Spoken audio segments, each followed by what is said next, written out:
তোমরা সবাই ভালো আছো তো? হ্যাঁ, আমিও ভালো আছি। কি বলছো? তোমরা সবাই জানলার দিকে কি দেখছো? পাখি দেখছো? বাহ, তোমাদের কি পাখি দেখতে ভালো লাগে? ও, পাখি দেখতে ভালো লাগে। আচ্ছা, তোমরা পাখি কেন পাখি ভালো লাগে গো? পাখির মতো ও পাখি উড়ে বলে? বাহ, খুব ভালো। ঠিক আছে, দেখি আজকে কার কার পাখির মতো পাখি ভালো লাগে। এটা কি ইংরেজি ক্লাস? হ্যাঁ স্যার, আমি একটা ইংরেজি টপিক দিয়েছি, ওই ক্লাস 3 থেকে but you know your birds. দেখো তো, আজকে আমি একটা পাখি আঁকছি, ঠিক আছে? এই পাখিটা একটা ধাঁধার মাধ্যমে আমি বলছি, এবং এই পাখিটা কি পাখি তোমরা সেটা বলবে। পাখিটা কি বলছে জানো? বলছে I can see at night. বলো তো এটা কি পাখি? আউল। বাহ, ভেরি গুড, ঠিক বলছো। আচ্ছা, এবারে দেখো তো এই পাখিটা কি বলছে? এই পাখিটা বলছে I can dance in rain. বলো তো এবার কোন পাখি নাচ করতে পারে সুন্দর? পিকক, একদম ঠিক বলেছো, পিকক। আচ্ছা, পিকক মানে দেখি কে বলতে পারে? পিকক মানে ময়ূর। বাহ, খুব ভালো। আচ্ছা, এবার এই পাখিটা বলছে I can sing sweet notes. আচ্ছা, বলো তো তাহলে ক্লাস নিয়েছিলাম, সেটা হচ্ছে তাতে একটা গল্প বলেছিলাম। গল্পটা ছিল একটা দাদু নিয়ে আমাদের পাড়ার, তাই তো? আচ্ছা, সেই গল্পটার উপর ভিত্তি করে আজকে তোমাদের আর একটা পড়াবো। সেই দাদুর আছে 8টা ছেলে, বুঝতে পারছো? সেই 8 ছেলে হলো দাদুর 8 রকমের। 8 রকমের মধ্যে আজকে আমরা দাদুর সেই বড় ছেলে সম্পর্কে জানবো। সেইটার নাম হলো, এই নাউন এর কাজ কি? এই নাউন বলে দাদুর বড় ছেলেটা সে তার থেকে ছোট বড় বা কোনো জিনিস, কোনো গাছপালা, সে যেখানে থাকে সে জায়গার নাম বা তার বন্ধুদের নাম, সবার নাম ধরে ডাকে। এই নাম ধরে ডাকাটাই হলো তার কাজ। সে সারাদিন এইরকমই করে বেড়ায়। হ্যাঁ, ঠিকই বলেছো। তোমরা যেমন বন্ধুদের নাম ধরে বন্ধুদেরকে ডাকো, এও সব সময় তার বাড়িতে বা তার বিদ্যালয়ে সব জায়গাতেই সে তার নাম ধরে ডাকে। এই নাম ধরে ডাকাটাই তার সারাদিনের কাজ।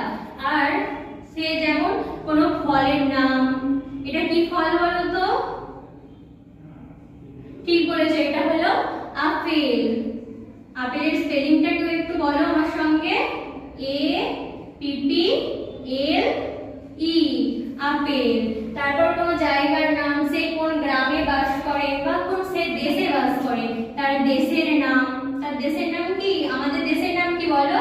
আমাদের দেশের নাম হলো ইন্ডিয়া। আর কোন রং বা যে কোনো জিনিসকে সে নাম ধরে ডাকতে পছন্দ করে। এই আপেলের রং কি? আপেল তোমরা খেয়েছো সবাই? হ্যাঁ, আপেলের রং হলো লাল। এই লালটাও কিন্তু এরই নাউনের একটা। কেউ তো বলবে আমি সাদা আপেল দেখেছি, তখন তুমি কি বলবে?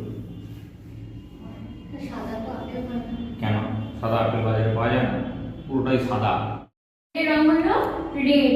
আর কোন গাছ, এটা ধরো কি গাছ? এটা একটা যে কোনো গাছ।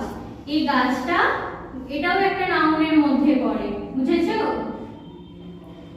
গাছে অনেক পাখি থাকে, পাখিদের আমরা ইংরেজিতে বলি বার্ড। বার্ড মানে পাখি। এই পাখিটাও নাউন। আচ্ছা, আজকের ক্লাস এ পর্যন্তই। পরের দিন আমরা একটু আঁকার চেষ্টা করো, দেখো আঁকতে পারো কিনা। তোমরা কেউ বেলুন দেখেছো? বেলুন কিভাবে ফোলায় তোমরা কি জানো? মুখ দিয়েও বেলুন ফোলানো যায়, জানো তো? বেলুন মুখ দিয়ে যখন ফোলায় বেলুনটা কি হয়? বেলুনটা ফোলে তো, আবার যখন বেলুনটার বাতাসটা ছেড়ে দিই তখন বেলুনটা তো আবার বাইরে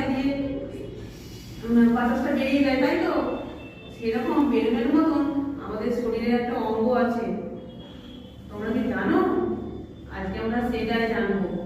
দেখি বেলুনের মতন আমাদের শরীরে একটা অঙ্গ আছে, তার কি নাম? সেটার নাম হচ্ছে এই যে আমাদের বুকের দুদিকে আছে এই যন্ত্রটা, এটার কি নাম জানো? এটার নাম হচ্ছে ফুসফুস। কি আমার সাথে বলো সবাই, কি এটার কি নাম? ফুসফুস। এটা কি হয় জানো? যখন আমরা বাতাস থেকে এরকম ভাবে নিঃশ্বাস প্রশ্বাস নিই, সেই প্রশ্বাসটা আমাদের কোন দিকে ঢোকে? নাক দিকে ঢোকে। আর যখন কারো নাক বন্ধ থাকে তখন কি মুখ দিকেও ঢোকে। তাহলে এই বায়ুটা এই মুখ দিকে ঢুকে, এই দেখো গলার দিকে একটা আমাদের নলের মতন আছে, এটাকে আমরা কি বলি জানো? এটাকে বলি আমরা শ্বাসনালী। এই শ্বাসনালী দিয়ে গিয়ে এই বাতাসটা আমাদের এই ফুসফুসের দিকে ঢুকে যায়, তখন আমাদের বুকটা ফুলে ওঠে। এই বাতাসটা আমাদের রক্তের মাধ্যমে আমাদের শরীরে ছড়িয়ে পড়ে। আবার যখন আমাদের অনেকক্ষণ তো বাতাসটা আমরা ধরে রাখতে পারি না, তখন কি হয়? ওই বাতাসটা আবার শরীরে দূষিত বায়ুটা, সেটা হচ্ছে বাইরে আমাদের ফুসফুস থেকে আবার সেটা বাইরের দিকে আস্তে আস্তে বেরিয়ে এসে